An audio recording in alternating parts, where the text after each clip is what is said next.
Coucou les amis, donc me revoilà aujourd'hui avec le livre nettoyage énergétique, comment réaliser un bon nettoyage énergétique de Serge Boudboul, que j'affectionne plus parce qu'il donne des exercices, il donne des connaissances et des exercices. Donc pour moi, théorie, pratique, ça va ensemble.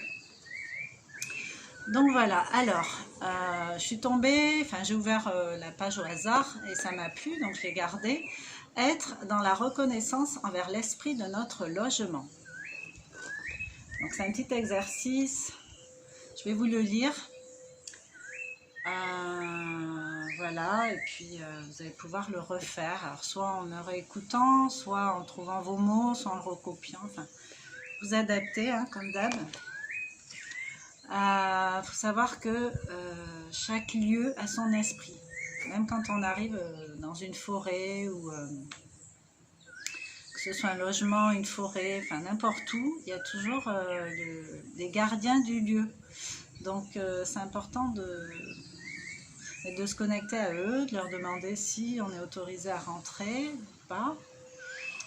Et voilà, quoi. La courtoisie qu'on ferait envers les gens que l'on voit. Enfin, les énergies, on les perçoit, donc c'est pareil en fait.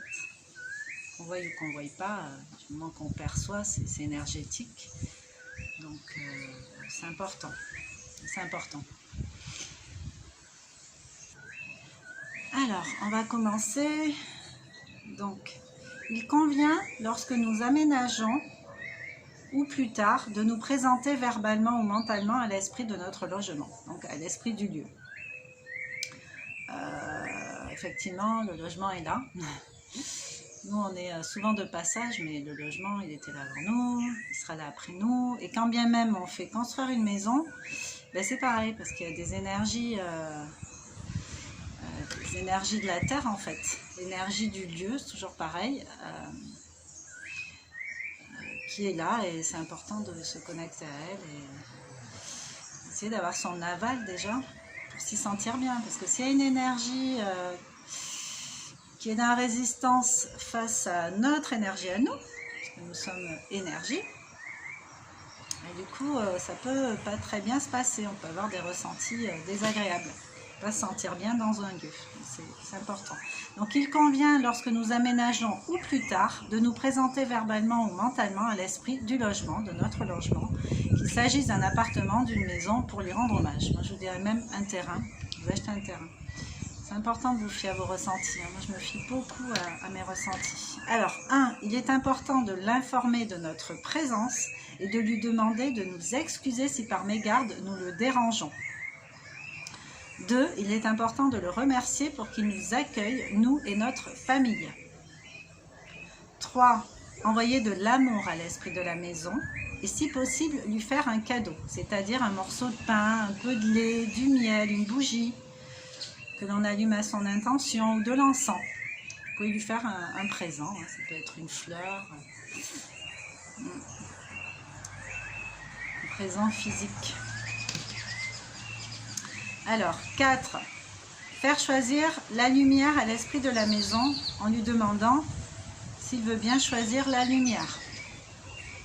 C'est une question de vibration. Est-ce que vous allez vous sentir bien? Bon, on se sent mieux dans la lumière hein, en général. Voilà, l'idée c'est de lui demander ce qu'il préfère cultiver, plutôt la lumière. Donc voilà, ensuite utiliser le curseur ou la manette pour que l'énergie de notre logement soit en harmonie pour nous, nos amis et notre famille et ceux que nous accueillons. Rappelons-nous que tout possède un esprit, nos plantes, notre voiture, nos meubles, nos affaires. Il paraît sage de montrer un respect pour toute chose, même les choses qui semblent inertes. Tout est plein d'âme, disait Victor Hugo. Voilà, donc là il parle de curseur et de manette pour que l'énergie de notre logement soit en harmonie avec nous. Mais c'est simple, hein, on ferme les yeux, on s'ancre, on s'aligne, on imagine une manette, je sais pas, tout le monde a déjà vu une manette de jeux vidéo, les anciennes là, avec le socle noir et la manette comme le boîtier de vitesse en fait. Et voilà, puis on peut s'imaginer que d'un côté il y a le down et puis de l'autre côté le up. Entre deux, bon, il y a plusieurs étapes forcément. Et on peut imaginer en fait qu'on est dans le logement et qu'on a la commande de la vibration du logement et on la monte, on la monte, on la monte, on la monte, on la monte, on la monte, on la monte. On peut le faire aussi physiquement, tout en visualisant. Donc tout ça, tous ces exercices-là, évidemment, c'est en termes d'énergie. Travailler avec les énergies. Voilà, c'est important de prendre conscience que tout est énergie, tout est vibration, déjà nous, et puis tout ce qui nous entoure en fait. La voiture c'est pareil, hein. Une voiture qui tombe en panne à répétition, il y a peut-être une mauvaise énergie sur la voiture. Moi j'ai déjà eu ces cas de figure un certain nombre d'années d'ailleurs. Et j'en ai pris conscience et du coup je m'en suis délestée en prenant conscience. En parlant à ma voiture, maintenant, ma nouvelle voiture, je suis partie sur de nouvelles bases. C'est comme une nouvelle relation en fait.